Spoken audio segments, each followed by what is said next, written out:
Assalamu alaikum students. This topic is our for 12th class and our today's topic is pleiotrophy. Biology का topic है।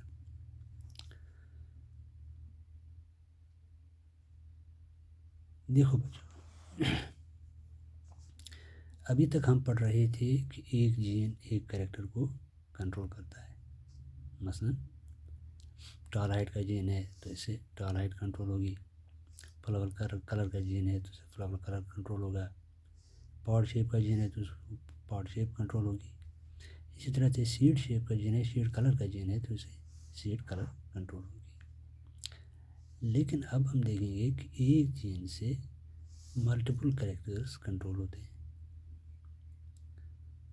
यानी कि एक gene बहुत सारे इफ़ेक्ट्स प्रोड्यूस करती है। इसका सीधा सा एग्जांपल हम लेंगे आपकी बुक में जो दिया गया है, एनसीईआरटी बुक में।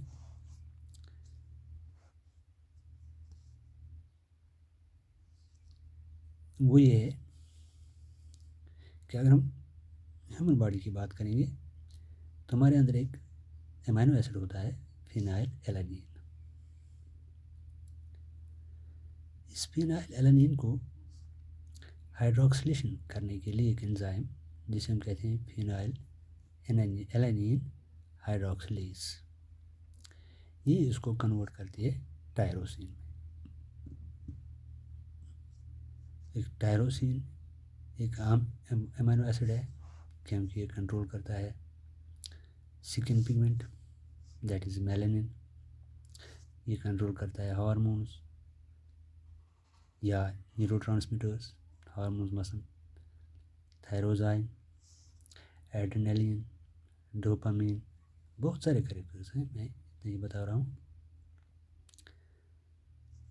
बहुत सारे कैरेक्टर्स से कंट्रोल करता है। अब अगर म्यूटेशन की वजह से ये फिनाइल हाइड्रोक्सिलेज जो है ये बनना बंद हो जाएगी तो इससे क्या होगा? इससे ये होगा कि टायरोसिन नहीं बनेगा। अगर टायरोसिन नहीं बना तो इससे लॉस ऑफ पिगमेंटेशन हो जाएगी, ये मेलानिन नहीं बनेगा तो स्किन का जो कलर है वो उस पर असर पड़ेगा। इसी तरह से हेयर कलर उस पर असर पड़ेगा, वहाँ पे पिगमेंट्स नहीं बनेंगे, यानी कि वाइट हेयर बनना शुरू हो जाएगा। या इस तरह से हार्मोन जो बनने लगते थे उन पे भी असर पड़ेगा। या एक और असर इससे ये होगा कि ये जब कन्वर्ट नहीं हुआ, फिनाइल एलानिन जब कन्वर्ट नहीं हुआ टायरोसाइन में तो ये डिपॉजिट होना शुरू हो जाएगा और बॉडी में डिपॉजिट होना शुरू हो जाएगा। और कहाँ पे डिपॉजिट होगा? ब्रेन के अंदर। और जब ये ब्रेन के अंदर डिपॉजिट होगा तो इससे एक डिजीज़ हो जाएगी जिसे हम कहते हैं मेंटल रिटार्डेशन।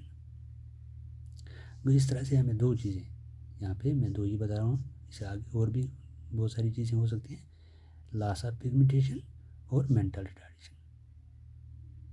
यानी कि एक फिनाइल एलानिन हाइड्रोक्सिलेज के वजह से न होने की वजह से लॉस ऑफ पिगमेंटेशन हो जाएगा, मेंटल रिटार्डेशन हो जाएगी।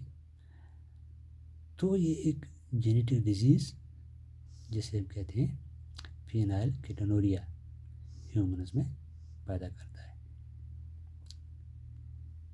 फिनाइल कीटोनुरिया इससे हो जाता है, यानी कि by mutation in the gene that codes for enzyme phenyl alanine hydroxylase. समझ में आ गई बात? तो इस फिनोमेना को हम कहेंगे प्लेयोट्रॉपी। यानी कि अगर हम इसको डिफाइन करेंगे, the influencing of more than one trait by a single gene is called pleiotropy. For example यही डिजीज़ हमने जो पढ़ी, फिनाइल कीटोनुरिया है, सिकल सेल एनीमिया है, these are the examples of this pleiotropy. समझ में आ गई बात? प्लेयोट्रॉपी क्या है? सिंपल सी बात है। प्लेयोट्रॉपी में अब तक हम पढ़ रहे थे एक जीन से एक कैरेक्टर कंट्रोल होता है, लेकिन ऑर्गेनिज्म ऐसे भी हैं जिनमें एक जीन बहुत सारे कैरेक्टर्स को कंट्रोल करता है।